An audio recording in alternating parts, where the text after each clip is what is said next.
तो वहीं अनन्या शुभ की बातें सुनकर बहुत परेशान थी। वो शुभ से गौरी के इस तरह अचानक चले जाने का कारण जानना चाहती थी, जिसे सुन शुभ ने एक बार रुद्र की तरफ देखा, जिसने अपना चेहरा दूसरी तरफ कर रखा था। फिर एक गहरी सांस लेते हुए बोलना शुरू किया। दरअसल जब मैं और गौरी लंदन में थे तो वहाँ हम दोनों की दोस्त जेनी थी, जिसे मैं पसंद करता हूँ, और इस बार मैंने सोच लिया था कि लंदन जाते ही मैं उसे प्रपोज करूंगा, जिस वजह से कल मैं थोड़ा नर्वस फील कर रहा था। तो वहीं गौरी ने मुझे कंफर्ट फील कराने के लिए बोला कि एक बार मैं उसे जेनी समझकर अपने दिल की बात बोलूं। तो कल हम लोग वही कर रहे थे, जिसे रुद्र भाई ने कुछ और ही समझ लिया, जबकि मैंने और गौरी ने उस समय रुद्र भाई को समझाने की बहुत कोशिश की, लेकिन ये हमारी बात सुनने को एकदम तैयार नहीं थे और बस गौरी पर गंदे गंदे इल्जाम लगाए जा रहे थे, जिसे सुनकर गौरी को काफी बुरा लगा और वो पता नहीं कहाँ चली गई है। शुभ की बातें सुनते ही वहाँ खड़े सभी दंग रह गए। सबकी नजरें बस रुद्र को ही देख रही थी। तो वहीं अनन्या को ये सब सुनकर काफी गुस्सा आ गया। उसने गुस्से में रुद्र के हाथ को पकड़ अपनी तरफ घुमाते हुए बोली, आखिर किस हक से आपने उसे इतना सब बोला? वो आपकी लगती क्या है? कुछ मिनट्स तक साथ डांस कर लेने से, शादी की रस्मों को साथ एंजॉय कर लेने से वो आपकी गर्लफ्रेंड नहीं हुई भाई।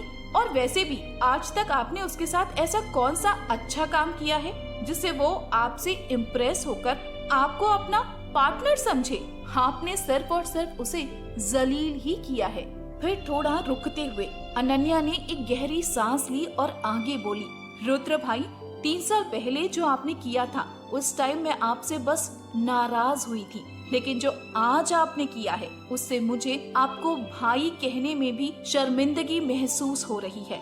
तभी वहीं सारी बातें सुनने के बाद कबीर ने भी बोलना शुरू किया, रुद्र भाई, सच में आपने इस बार बहुत बड़ी गलती कर दी है। कम से कम एक बार पूछा तो होता उससे। और रुद्र भाई, अनन्या की बात बिल्कुल सही है कि आखिर आप किस हक से उसे इतना सब सुना दिए? उसकी जिंदगी है, वो जिसके साथ चाहे रह सकती है। तो वहीं कबीर की बात को बीच में ही रोकते हुए शुभ बोला, दरअसल गौरी रुद्र भाई को पसंद करती है, सिर्फ पसंद ही नहीं बल्कि प्यार भी करती है। शुभ की ये बात सुन सब शुभ की तरफ हैरानी से देखने लगे और रुद्र ने जब सुना तो वो अपने घुटनों के बल गिरते हुए बैठ गया और उसकी आंखों से आंसू छलक पड़े। तो वहीं शुभ ने अपनी बातें आगे कंटिन्यू करते हुए बोला, और ये जब गौरी लंदन से आई थी तभी उसकी आंखों में दिखता था। ऐसा कोई दिन नहीं होता था जब वो रुद्र भाई की बात ना करती थी। और सबसे बड़ी बात कि इंटर्नशिप खत्म होने के बाद उसे एक लंदन की टॉप आर्ट गैलरी से जॉब का ऑफर आया, लेकिन उसने रिजेक्ट कर दिया, ये बोल के कि उसे अब वापस इंडिया जाना है, अपने दोस्तों के साथ रहना है, उसे रुद्र के साथ रहना है। यही सोचकर उसने लंदन को हमेशा के लिए अलविदा बोलकर वापस इंडिया आई थी। शुभ की ये बात सुनते ही सबकी आंखें नम हो गई। तो वहीं रुद्र की आंखों से बस लगातार आंसू बहे जा रहे थे कि उसने गुस्से में आकर एक बार फिर से वही गलती कर दी जो 3 साल पहले की थी। वो खड़ा होते हुए शुभ की तरफ मुड़ा और उसका हाथ पकड़ते हुए बोला, शुभ, प्लीज मुझे माफ कर दो। तुमने कल बहुत समझाने की कोशिश की कि मैं एक बार तुम्हारी बात सुन लूं, लेकिन मैंने अपने गुस्से के आगे सब कुछ गवा दिया। मैंने गौरी को खो दिया।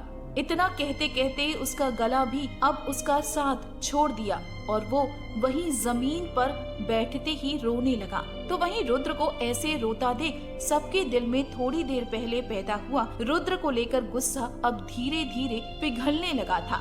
शुभ के साथ वहाँ खड़े सभी लोग रुद्र के पास बैठे उसे समझाने लगे, रुद्र भाई, गौरी मान जाएगी, हम सब उसे मनाएंगे, उसका दिल बहुत साफ है, वो आपको माफ कर देगी। तभी रुद्र खड़ा होते हुए, शुभ, चलो जल्दी से एयरपोर्ट चलते हैं, इस बार मैं गौरी को लंदन नहीं जाने दूंगा।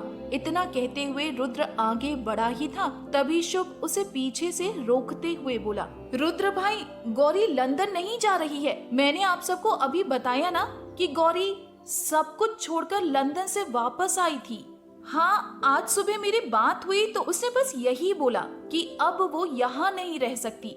यहाँ से वो जा रही है और मुझे पता था कि गौरी ने यहाँ आप लोगों में से किसी को नहीं बताया होगा कि वो इस घर से चली गई है, और ना ही किसी को ये पता होगा कि वो रुद्र भाई से कितना प्यार करती है।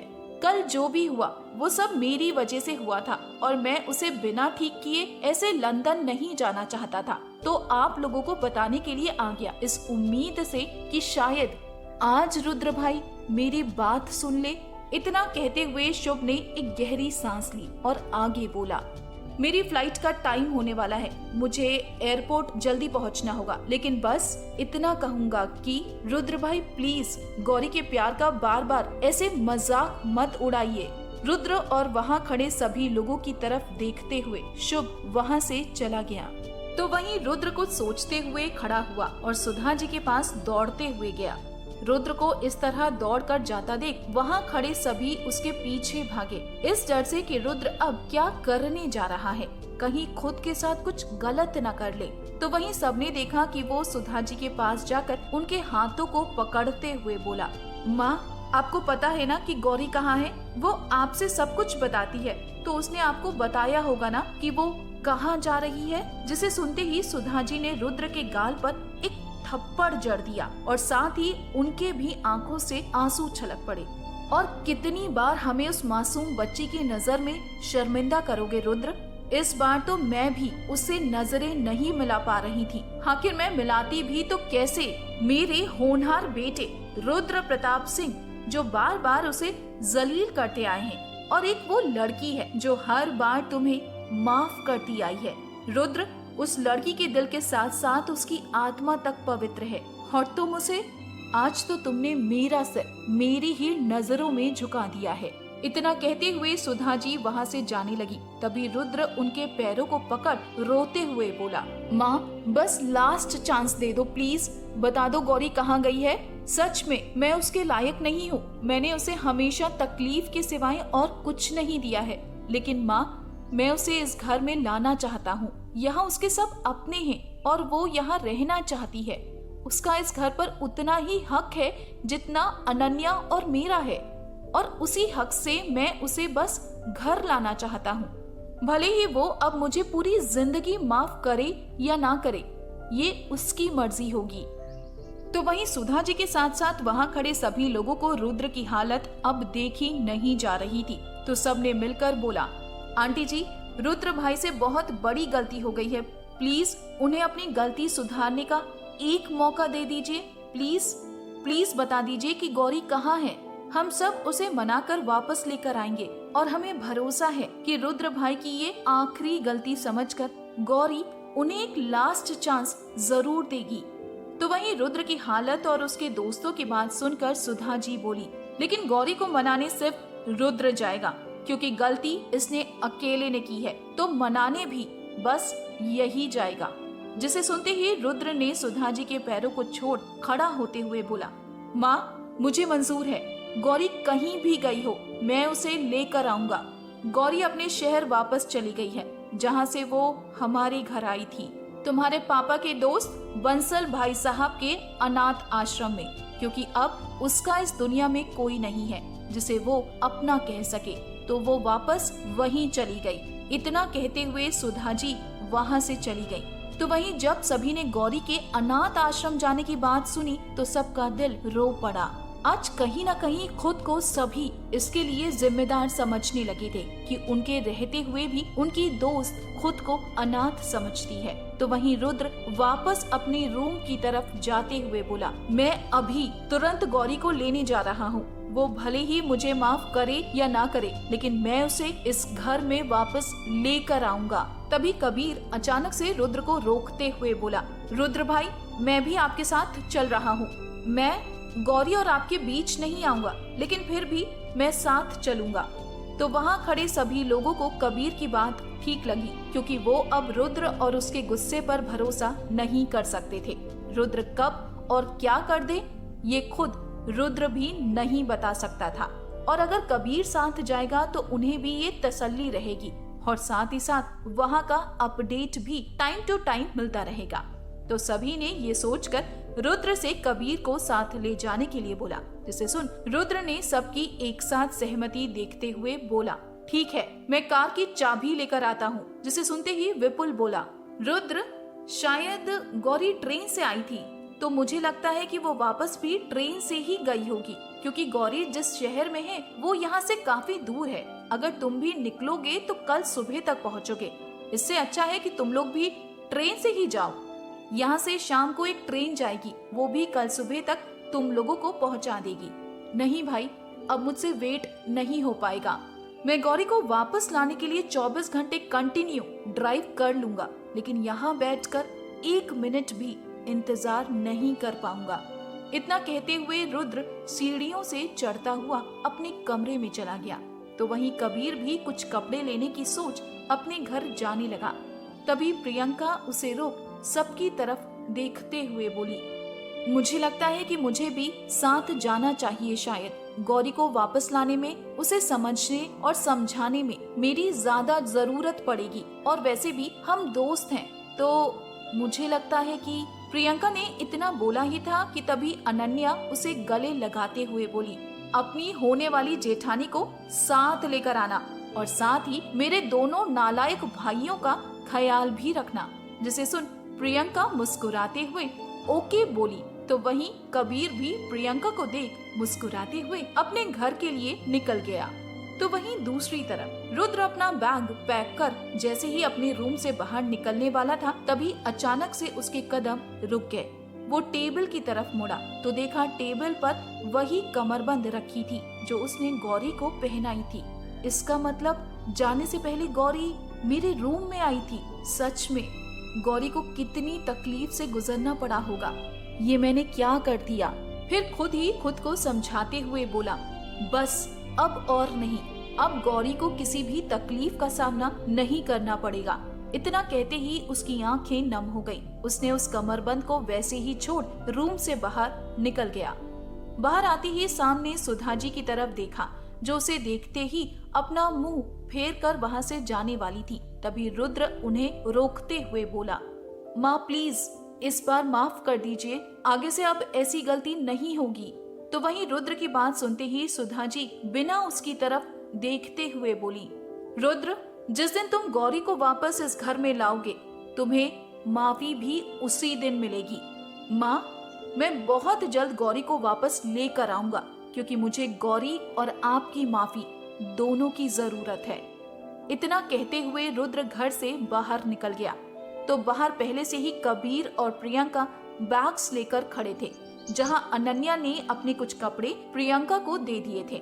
रुद्र को देखते ही अनन्या उसके पास गई और उसका हाथ पकड़कर बोली, भाई, गौरी को वापस लेकर आना। तो वहीं रुद्र ने बस कहते हुए आगे बढ़ कार में बैठ गया, और उसके साथ ही कबीर और प्रियंका के बैठते ही रुद्र ने कार स्टार्ट कर अपनी मंजिल की तरफ भगाना शुरू किया। और पीछे खड़े सभी बस ये दुआ कर रहे थे कि अब सब ठीक हो और गौरी वापस आ जाए। और साथ ही रुद्र, प्लीज अब कोई गड़बड़ मत करना। तो वहीं रुद्र बिना थके बिना रुके अपनी कार को बस सड़कों पर भगाए जा रहा था। रास्ते में वो कहीं ढाबे पर चाय पीने या कुछ खाने के लिए रुकते, लेकिन रुद्र की तो आज बस जैसे भूख प्यास सब मर चुकी थी। वो बस जल्दी से गौरी के पास पहुंचना चाहता था, अपनी गलतियों की माफी मांगना चाहता था। अगली सुबह के 6 बजे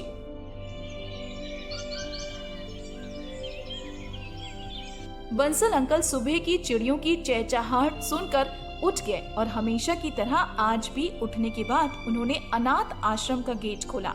तो सामने का नजारा देख वो पूरी तरह से चौंक गए, क्योंकि उन्होंने देखा कि उनके अनाथ आश्रम के बाहर न जाने कब से एक कार खड़ी है, और उस कार के अंदर 2 लड़के एक लड़की सो रहे थे।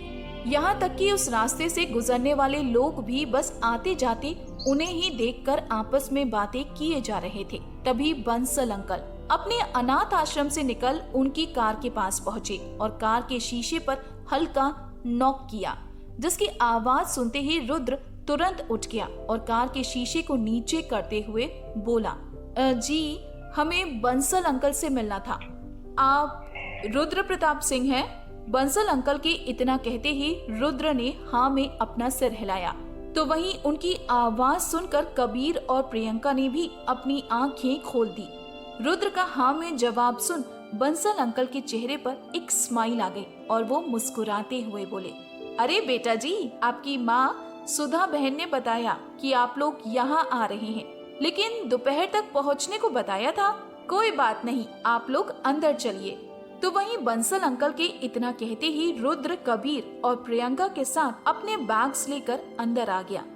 अंदर आते ही तीनों ने उस आश्रम को देखने के लिए अपनी नजरें चारों तरफ दौड़ाई, जहां वो लोग एक काफी बड़े कोर्टयार्ड यानी आंगन में खड़े थे और उसी कोर्टयार्ड से 5-6 सीढ़ियां चढ़ने के बाद चारों तरफ एक गलियारा नुमा बना हुआ था। उसी गलियारे के चारों तरफ उन्हें एक लाइन से बंद दरवाजे नजर आ रहे थे।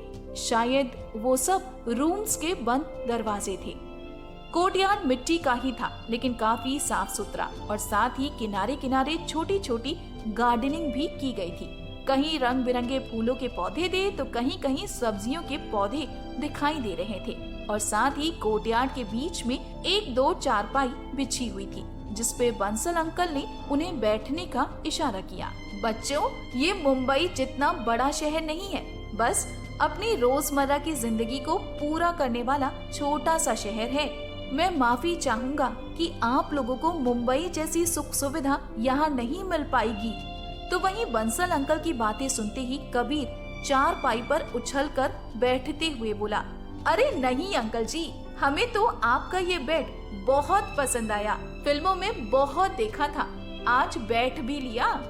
जिसे देख प्रियंका हंसते हुए बोली, कबीर, इसे बेड नहीं चारपाई कहते हैं। जिसे सुन कबीर मुंह बनाकर प्रियंका की तरफ देखने लगा।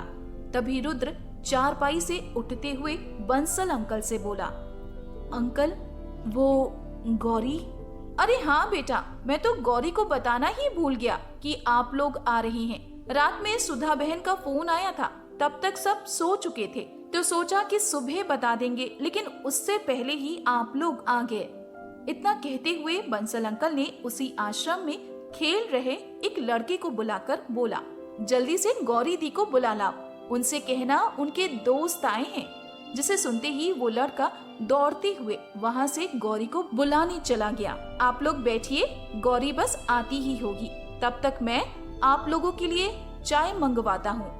इतना कहते हुए बंसल अंकल भी वहाँ से चले गए। तो वहीं रुद्र बस अपनी नजरें चारों तरफ दौड़ाए ही जा रहा था कि कहीं से बस उसे गौरी देखने को मिल जाए, जहाँ कबीर और प्रियंका भी रुद्र की बेचैनी को अच्छे से समझ पा रहे थे। तभी कबीर रुद्र के हाथों पर अपना हाथ रखते हुए बोला, रुद्र भाई, आप परेशान मत होइए, गौरी आती ही होगी। कबीर, गौरी मुझे माफ तो करेगी ना? मुझसे बहुत बड़ी गलती हो गई है यार। उस गलती को सोचते हुए अगर सच बोलूं तो गौरी की जगह कोई भी रहेगा तो वो मुझे माफ नहीं करेगा, यहाँ तक कि मैं भी नहीं करता। तो वहीं रुद्र की बात सुन कबीर कुछ कहता उससे पहले ही कबीर की नजर गौरी पर चली गई, जो ब्लैक कलर के पटियाला सूट पहने, चेहरे पर ना कोई मेकअप, पूरी सादगी की मूरत, जो उन्हीं की तरफ उस लड़के के साथ चली आ रही थी। जिसे देखते ही कबीर खड़ा होते हुए बोला, रुद्र भाई, गौरी आ गई। कबीर की बात सुन रुद्र और प्रियंका भी खड़े हो गए। तो वहीं गौरी की भी नजर उन तीनों पर पड़ी, जिन्हें देखते ही गौरी पूरी तरह से शॉक्ड थी कि कहीं वो कोई सपना तो नहीं देख रही।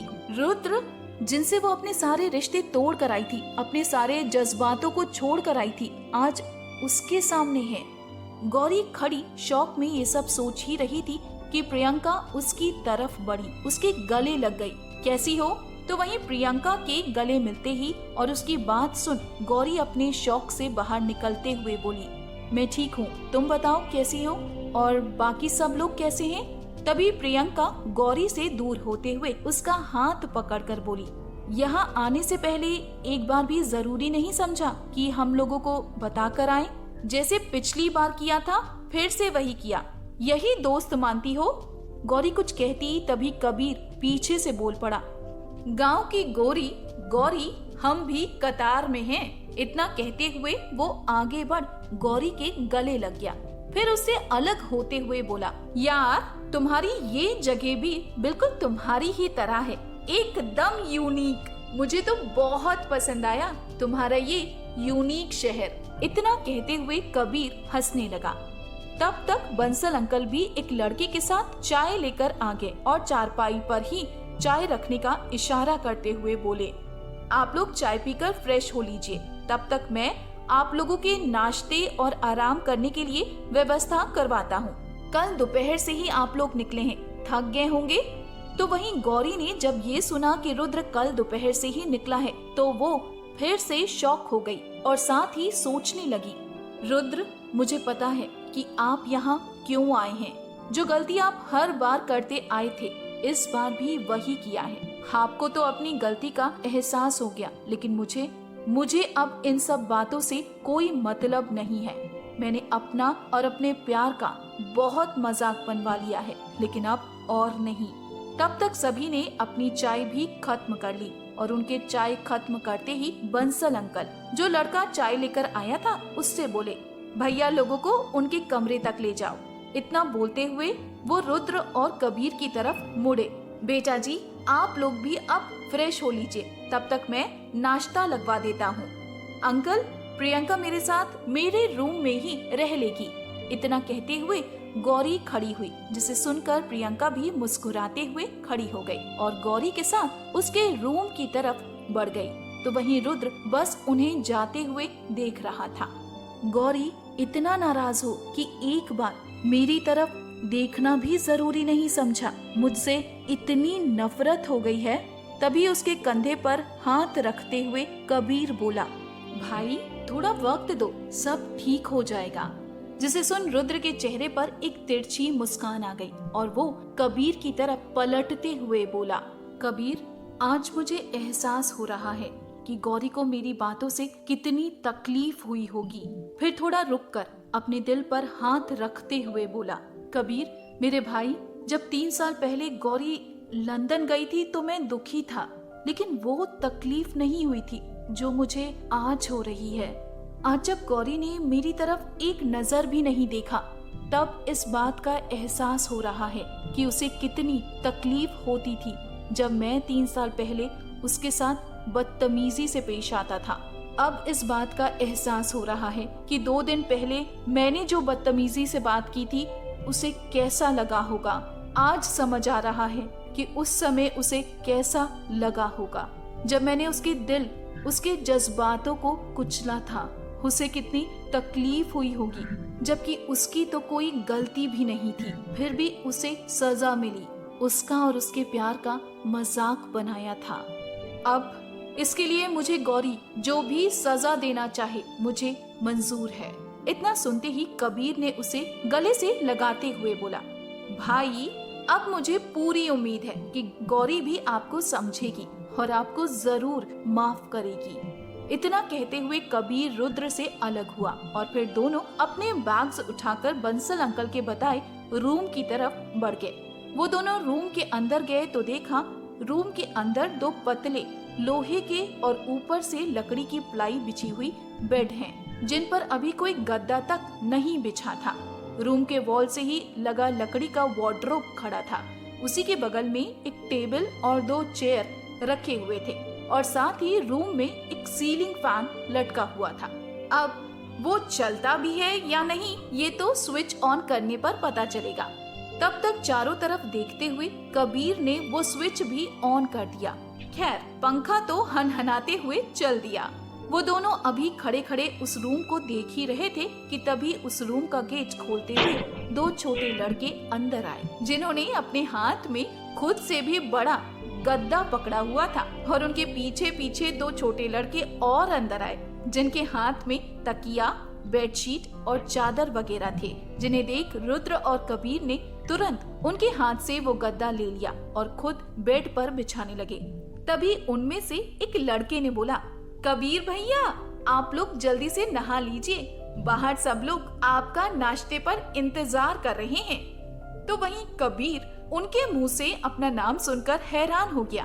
तुम लोगों को मेरा नाम कैसे पता चला और ये कैसे पता चला कि मैं ही कबीर हूँ?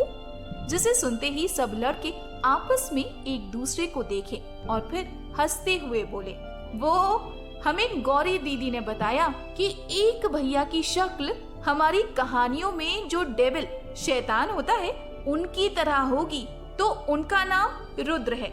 और दूसरे वाले भैया जो हमसे प्यार से बात करेंगे, जिनके चेहरे पर हमेशा स्माइल होगी, उनका नाम कबीर होगा। ऐसे हमने पहचाना कि आप कबीर भैया हो।